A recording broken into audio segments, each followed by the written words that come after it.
Welcome back. Barotseland, the kingdom of the Lozi people, was a protectorate under British colonial rule and became part of Zambia at the country's independence in 1964. The area is now known as Western Province. There are approximately 5 million people living in Barotseland. In terms of the Barotseland Agreement of 1964, the area became part of Zambia. It's alleged that Zambia did not comply with the terms and conditions of that agreement, and therefore rendering it null and void. In 2012, the districts of Barotseland resolved to be separated from Zambia, and they started advocating for their right of self-determination.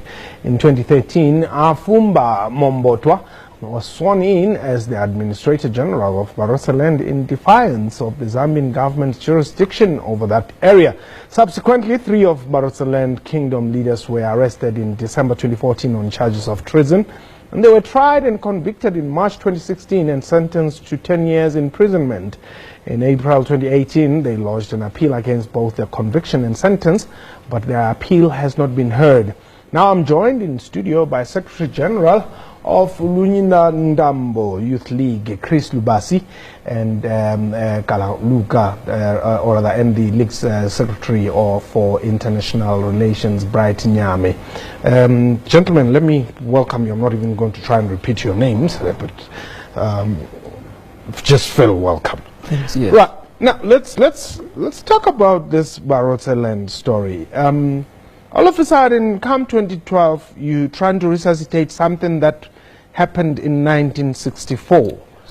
And I mean, I know that there were monies that disappeared to the tune of about 78 million euros or pounds. Was it because you were broke? No, not really. It's because the Zambian government, as a partner in to the 1964 Barotseland Agreement, behaved dishonestly by looting the 78.5 million British sterling pounds, which were in the Barotse Reserve Bank unilaterally. And these acts, unilateral acts by Zambia, began in 1965, barely a year after entering into an international arrangement with Barotseland in Britain. So that continued up to 1969, and when they were able to repeal certain provisions of the agreement against the spirit of the people of Barotseland. And in 1969, the spirit of the agreement was defeated in that the whole of the agreement was abolished by the Zambian parliament. Okay. Now, Chris, just tell me, why wait so long? The people of Barotseland are a peaceful people, and they're civilized. They believe in the post-millennium doctrine of solving their problems. It's not, that their quietness means, they cannot do anything, but they're civilized enough to wait until all measures, to secure their country seem to fail. That's when they can, secure other means from somewhere. What I'm noticing, though, is that you are fairly young comrades, if I may say so.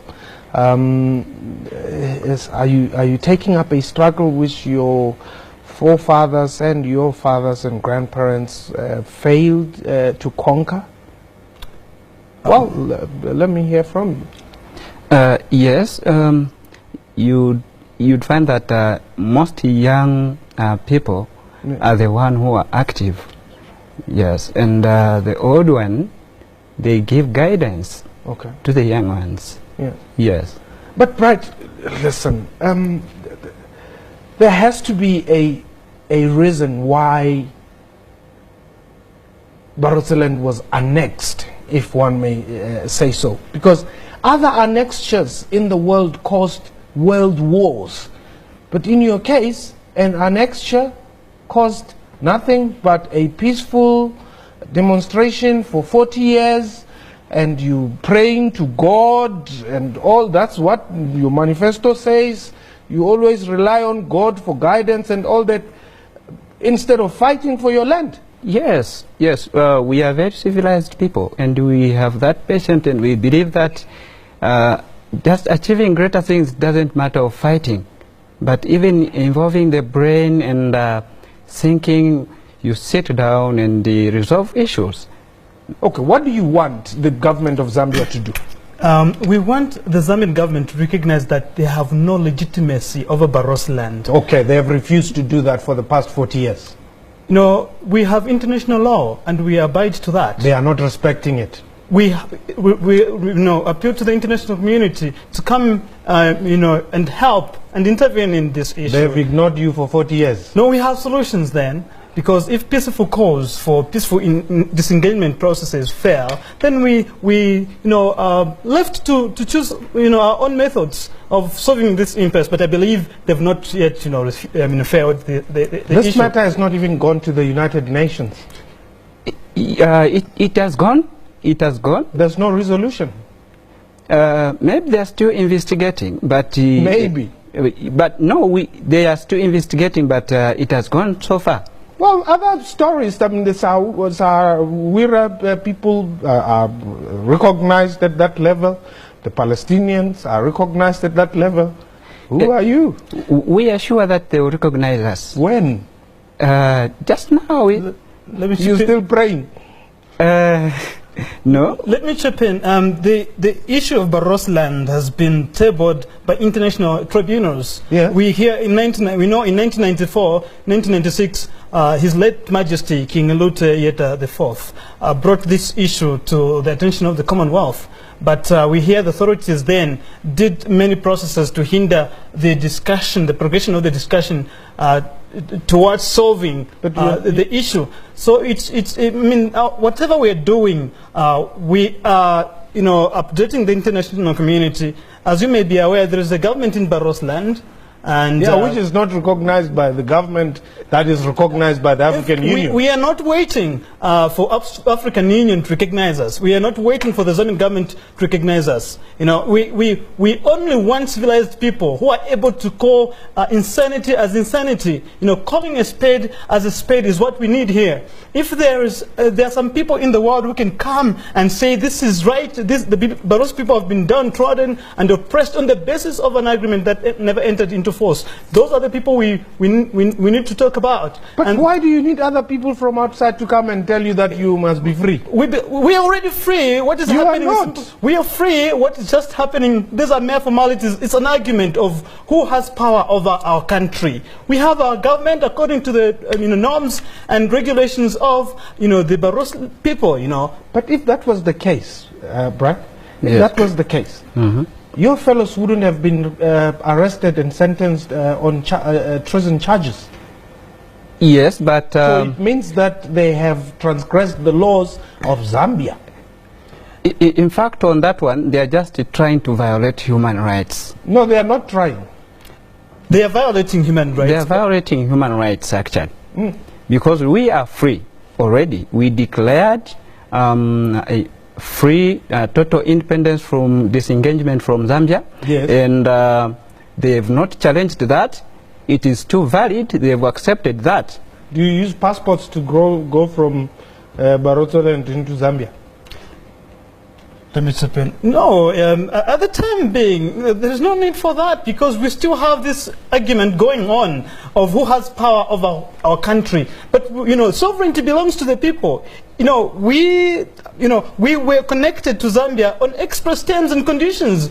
When Zambia refused that, we have methods. We have another option to restore our own country, and we don't wait for Zambia to nod. But prior to 1964, sure, you were colonized. We were not colonized.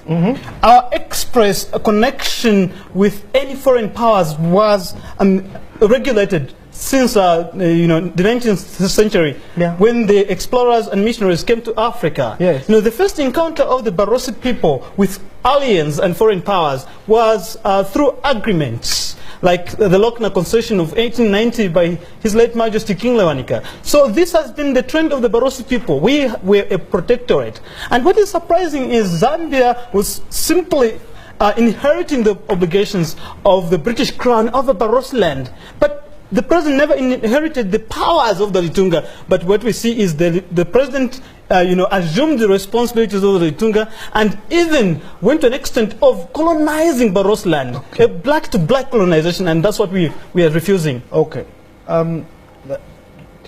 Today's president in Zambia is what? Is the fifth, sixth? The sixth president. Okay. So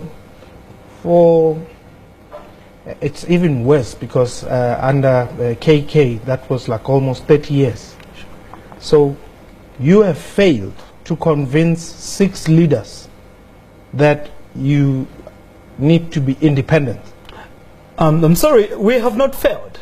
You know, okay, you have not succeeded. We have not, yeah, to some extent we failed to succeed because we were failing to satisfy the requirements of the Zambian regimes. But the issue is, you know, the issue of Barotseland is, you know, threefold. It's a legal issue, it's a rights issue, and also it's a, you know, an independence issue, a matter of liberties. So when you look at the issue of Barotseland, you know, you must understand to say it's not about the Zambian government being convinced of our existence. We do exist. Of course. And our right to self-determination cannot be, you know, undermined by anyone. But, Bright, why are you still relying on God to free yourselves from Zambia when you are 5 million?